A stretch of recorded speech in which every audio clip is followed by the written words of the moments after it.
নমস্কার বন্ধুরা, তোমরা সবাই কেমন আছো? আমিও খুব ভালো আছি। একটু দেরি হয়ে গেল বন্ধুরা, ক্ষমা প্রার্থী এই ভিডিওটা দিতে। তো বন্ধুরা, আমরা ছিলাম পঞ্চলিঙ্গেশ্বরে রিসর্টে। তো রিসর্ট থেকে আমরা বেরিয়ে পড়েছি, কিছু ব্রেকফাস্ট করে নিলাম, এখানে লোকাল ব্রেকফাস্ট, আর বেরিয়ে পড়লাম রাজার বাড়ি ভ্রমণ করতে।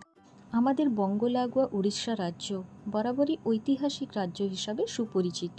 আর এখানে বালেশ্বর স্থিত নীলগিরি পাহাড়ের কাছেই গড়ে উঠেছিল ভঞ্জ রাজবংশীয় রাজ্য নীলগিরি রাজার বাড়ি।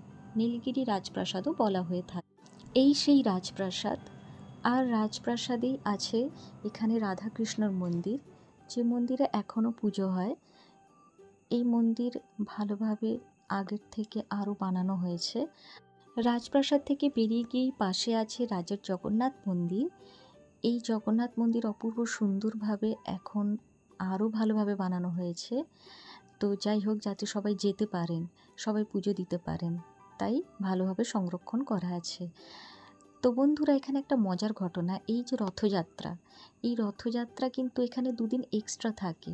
সেই সময় রাজা নির্দেশ দিয়েছিলেন যে এই জায়গাতে রথযাত্রা আরও দুদিন এক্সট্রা থাকবে। পুরীর রথযাত্রার পরেও কিন্তু শেষ হওয়ার পরে এখানে আরও দুদিন এক্সট্রা রথযাত্রা থাকে।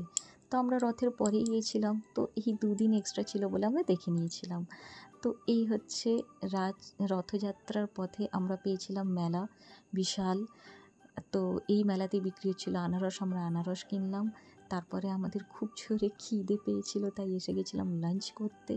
এখানে সামনেই সুন্দর রেস্টুরেন্ট আছে, তো এখানে আমরা কিছু লাঞ্চ করে তারপরে আমরা বেরিয়ে পড়েছিলাম আমাদের রিসর্ট যাওয়ার পথে।